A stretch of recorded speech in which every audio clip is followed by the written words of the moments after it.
Thank you for viewing the tutorial for submitting a successful development budget. This tutorial will provide guidance if you are submitting a budget for the first time or if you need a quick refresher.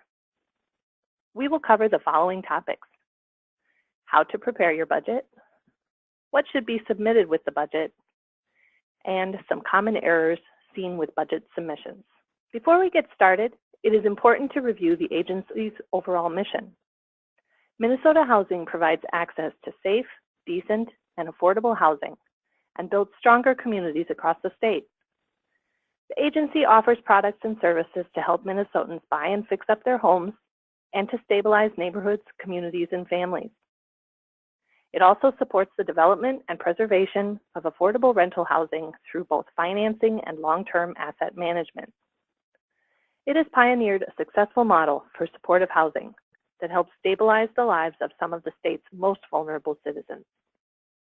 All developments with a Minnesota Housing First mortgage, as well as some developments with deferred loans, may be required to submit annual budgets and monthly operating reports to Minnesota Housing.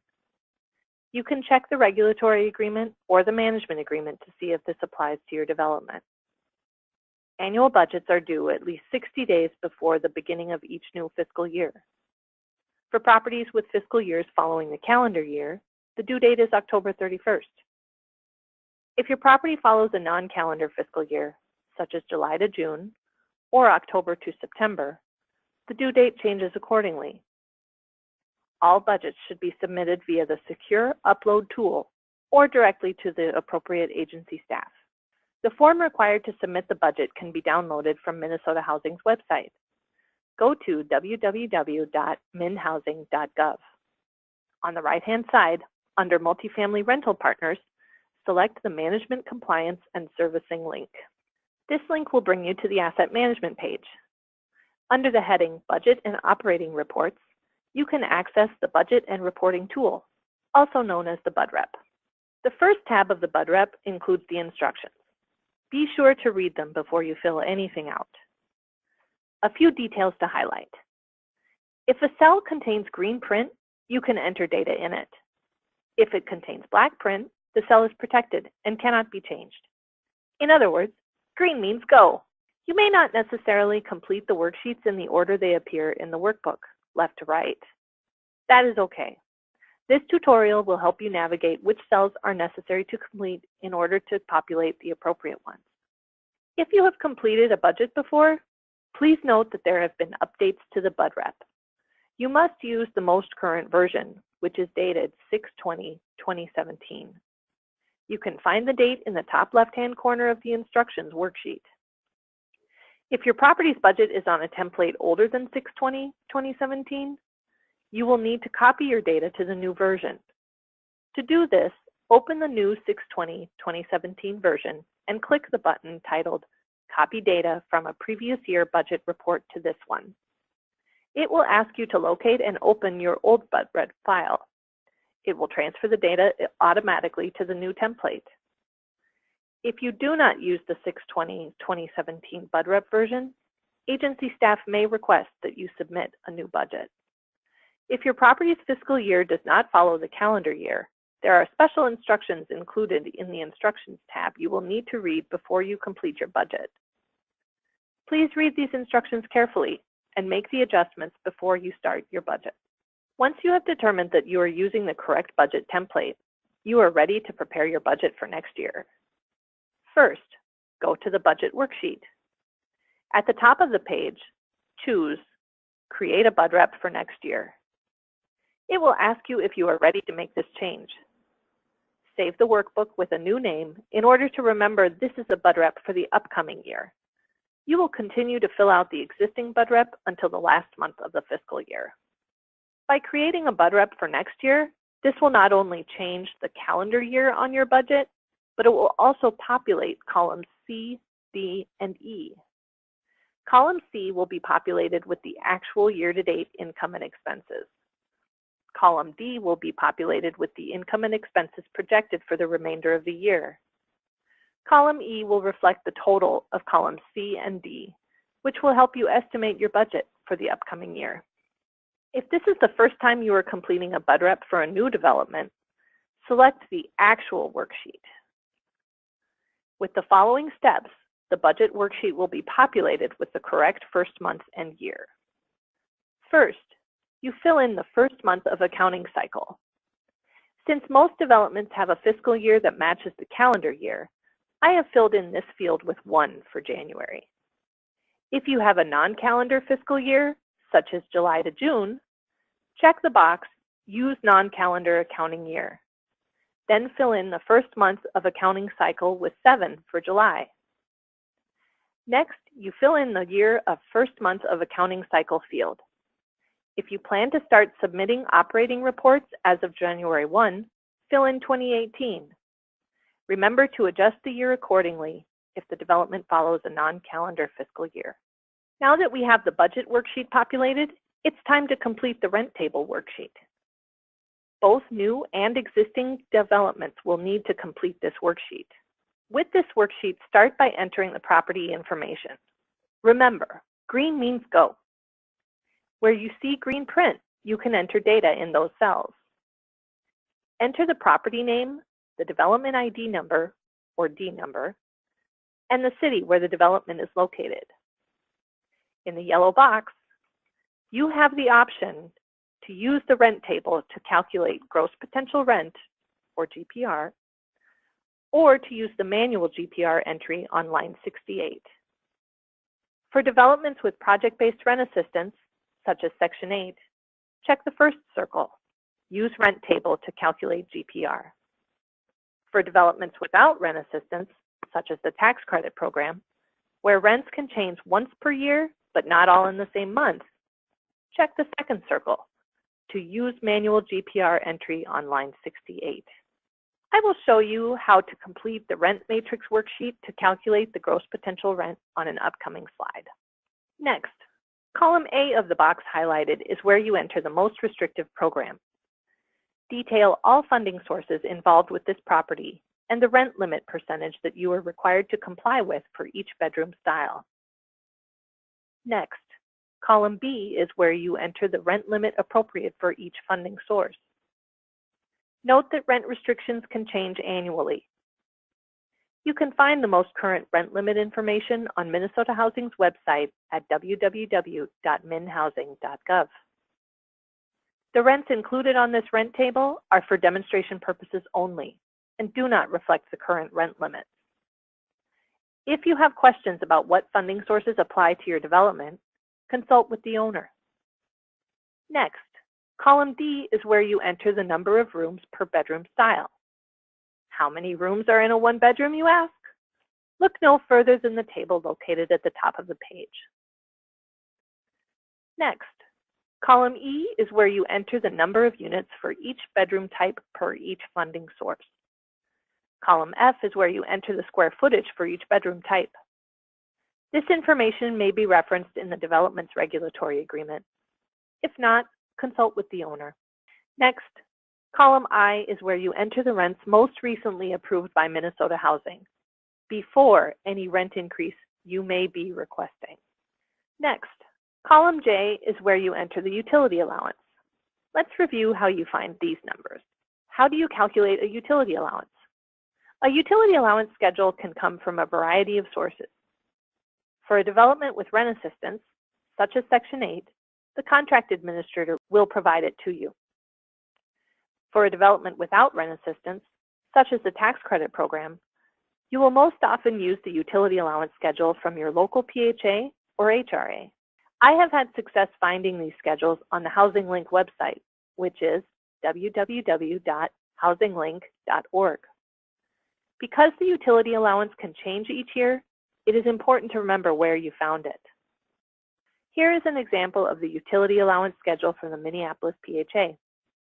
Note the effective date at the top of the page. For this demonstration, the residents pay their own electric. The appropriate amounts are circled per building and bedroom type and totaled at the bottom of the page. Enter the totals in column J on the rent table. Here's an important point. Remember to submit the utility allowance schedule as an attachment to your 2018 budget submission. Your budget will not be reviewed without it. Now, let's finish filling out the rent table. In column J, Enter the numbers that you have calculated from the appropriate utility allowance schedule. Note that columns K and L are black print. These cells are protected, and they contain formulas that cannot be changed. Next, in column M, enter the proposed new rents. Remember not to include the utility allowance amount with the proposed new rent. Column N reflects a protected cell. It contains the formula that automatically totals the proposed new rent with the utility allowance. Next, in columns O and P, the percent of rent increase and dollar increase reflect the increase, or sometimes decrease, from the current rents to the proposed new rents. The assigned agency staff will evaluate and approve all rent increases as a part of the budget review process. I will review that evaluation process in an upcoming slide. Next, column Q reflects the effective month, or the month the proposed rents will take effect. This column is typically filled in for developments with rent assistance, where the contract dictates when the rents change. For properties with calendar fiscal years, if the contract rent changes in February, enter a 2. If it changes in July, enter a 7. For developments with non-calendar fiscal years, the number 1 is associated with the month the fiscal year begins. For example, with a July to June fiscal year, if the contract rent changes in February, enter an 8. If it changes in July, enter a 1. For developments without rent assistance, where the rent changes occur at lease renewals or at turnover, leave this column blank. Next, column R reflects the rent gap. Note that it appears in black print. The cell is protected, and the formula cannot be changed. The calculation determines the difference between the most restrictive gross rent from column B and the proposed gross rent from column N. Agency staff will consider this calculation to see if management is maximizing its rent potential. If the rent gap is negative, the proposed gross rent is greater than the most restrictive rent for the governing program. In this case, staff would request explanation from the management agent. A recent addition to the rent table is the program matrix. It assists management agents and agency staff to understand which units are fixed to certain funding sources, which units are employee or owner occupied, which units receive rental assistance, and which units receive an operating subsidy. Check all of the boxes that apply. The regulatory agreement, various declarations, or other loan documents are good sources for this information. If you have questions, consult with the owner. We are almost finished with the rent table. I want to spend some time reviewing the rent matrix optional worksheet. For developments with rent assistance, where rents are effective on a certain date reflected in a contract, it is not necessary to complete this optional rent matrix. Be sure that you have selected Use Rent Table to Calculate GPR button, and be certain that you have designated an effective month in column Q. If you have an internal rent matrix, I encourage you to submit it with your budget as long as it contains the same information. Be sure that it matches the totals on row 64 of the rent table. If you decide to use this template, you first need to click Size the Rent Matrix. In the dialog box, enter the total number of units at the property. The correct number of rows will appear for you to list all the units at the property. In column A, list the unit number. If you ever need to change the number of units in this table, you must first click on cell A5, then click the Size the Rent Matrix and enter the correct number of units. Failure to do this will result in you adding or deleting the incorrect number of rows needed to populate the chart. In columns B and C, list the current rents and the new rents. In column D, enter the number associated with the months the proposed new rents will take effect due to either turnover or lease renewals. For example, if the lease ends in April, you would enter the number 5 since the rent increase will take effect in May. For developments with non-calendar fiscal years, the number 1 is associated with the month the fiscal year begins. For example, with a July to June fiscal year, if the lease ends in April, you would enter 11 for the rent to increase in May. Be sure to adjust accordingly. Note that the only green print is contained in columns A through D. The numbers in column D will populate the rest of the spreadsheet and will calculate the gross potential rent, or GPR, for each month in the fiscal year. The last step is to type each month's gross potential rent on line 68 of the rent table. You have made it to the last slide about the rent table. Manually enter the monthly gross potential rents, or GPR, at the bottom of the rent table. The total amount will automatically populate in the budget worksheet in the 2018 proposed budget column. Remember, the Use Manual GPR entry on line 68 must be selected at the top of the rent table for it to populate the budget worksheet correctly. Rent increases for developments without rent assistance are typically requested once a year. Some developments request the rent increase with the budget submission. Other developments request it when the tax credit rent limits are published in the spring. Agency staff will only approve one increase per year. The rent increase must be submitted in writing. It is not effective until it is approved by staff. If your rent increase exceeds 5% of the current rent, agency staff will review the information to see if the market can support the rents proposed. He or she may request a list of comparable properties that are achieving similar rents. Staff will confirm that the gross rents do not exceed the governing limits. Remember to submit your utility allowance schedule. Finally, staff will want to understand the impact of the rent increase upon the current residents. He or she may request the current income levels of existing residents to determine if they may be displaced as a result of the new rents. For long-term homeless units without a rent subsidy, be sure to review the rent policy for unsubsidized units found on the Asset Management homepage. Keep in mind that there are many factors to be considered when determining rent increases. If you have any questions, do not hesitate to contact the appropriate agency staff. Now that you have finished the rent table, you will complete the capital expenditures worksheet. Enter capital expenses to be completed over the next 12-month budget cycle. Try to keep this list exclusive to those expenses that you anticipate paying for from the replacement reserve account. If you anticipate paying for some items from operations, they do not necessarily need to be included. Capital expenses can range from replacing refrigerators to replacing windows. Remember to reference your most recent inspection report for items that you included on your 7-year capital needs estimate. Last but not least, remember to consult with the owner. Believe it or not, you are ready to complete the budget worksheet. Columns C, D, and E are the current year's actual income and expenses, the estimated income and expenses for the remainder of the year, and the total estimated income and expenses for year end. These columns have been populated when you created your new BUD-REP.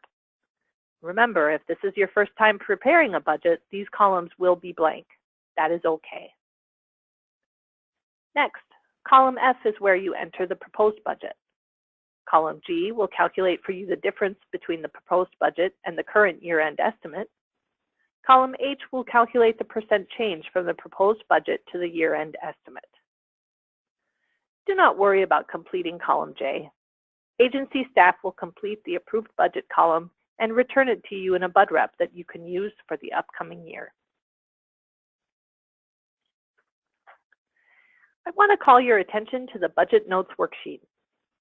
If you see a line item on the budget worksheet that includes specify and notes in parentheses, include the detail requested on the Budget Notes worksheet. Agency staff will reference this worksheet for your explanation. For example, other income on line 18 could include multiple revenue sources, such as laundry income, vending machines, or cable TV. Budget Notes is where you communicate specifically what your other income sources are. In this example, the development collects income from application fees and laundry. Not all line items provide you with the reminder to specify in notes. Any assumptions that you make for your budget should be detailed on the Budget Notes worksheet. For example, the property management fee and any site staff salaries should be included here. If your management fee is based off a dollar amount per occupied unit or a percentage of revenues, even if you are not asking for an increase, it is best practice to provide the detail. Here's a good test to see if something should be included in the budget notes. If you need to describe to someone unfamiliar with the property what is in each line item because there are multiple types of income or multiple expense items listed on one line item, then it should be added to the budget notes. If you have made an assumption, detail how you came up with that assumption. Finally, any significant variance from the current year to the proposed budget year should include an explanation in the budget notes as well. If you have questions about what to include on which income and expense lines, be sure to reference the explanations worksheet for a full description. Here are some common errors that agency staff have seen recently. The most common one is not including detailed budget notes. As I described in the previous slide, if you type in a number on a budget line item that says specify in notes, remember to provide the detail on the budget notes worksheet. The more detail you provide, the less staff need to request additional information from you. For developments with or without rent assistance, remember to complete the rent table. If you choose to use manual gross potential rent, then remember to submit the rent matrix. You can use Minnesota Housing's template or an internal one. Also remember to indicate what funding programs apply to which units on the rent table. Another common error is putting front desk expenses or service coordinator expenses on line 29, other administration. These expenses actually belong on line 35, unique operating expenses. If the property has either Holman units or Marif units, pay special attention to this slide. For Holman units, the monthly amount of rent charged to the tenant, as well as the subsidy from the PHA, needs to be reported on line 4, miscellaneous rent potential. A common error is to include it on line 1, apartment rent potential. The monthly amount of rent charged for the non-Holman units is all that should be reported on line 1. Estimated budget numbers for developments receiving Marif operating subsidy or Section 236 developments that receive excess income should be listed on line 18 of the budget. Break down these numbers in the budget notes by specifying the amount and the source of funds. Remember to explain your management fee in the budget notes. The management fee should be as $1 per occupied unit or a percentage of collection. For example, communicate if your fee is $20 per unit per month, or if you calculate your fee as 6% of income collected. Line 81, annual partnership distributions, should be blank. For the adjustments that appear in lines 77 through 94, note which line items should be entered as positive or negative. A plus or minus sign appears in parentheses after each line item. You will need to submit the following to Minnesota Housing: the BUD-REP workbook that shows the date of 6/20/2017 on the instructions worksheet. When naming the file, follow the naming protocol of 2018 budget, name of development. For our sample budget that we have used during this tutorial, the file name would be 2018 budget, Sunnyside Apartments. Remember to submit the utility allowance schedule. Finally, submit the rent matrix if you are not using the template in the workbook. If 100% of your development receives rent assistance, such as Section 8, then a rent matrix is not required. There are two ways to submit your budget to Minnesota Housing. The preferred method is via the Multifamily Secure Upload tool. This is the same upload tool used to submit the monthly operating reports. Secure Upload tool instructions are found on the Asset Management page of Minnesota Housing's website, shown here at www.minhousing.gov. The second option is to send the budget directly to the Housing Management Officer assigned to the development. If you have questions or if you have some notes about the budget that you want to review in more detail, these names and email addresses are listed on the Asset Management page of Minnesota Housing's website at www.minhousing.gov. Thank you for listening to this tutorial on submitting a successful development budget. Please do not hesitate to contact your Housing Management Officer if you have any questions.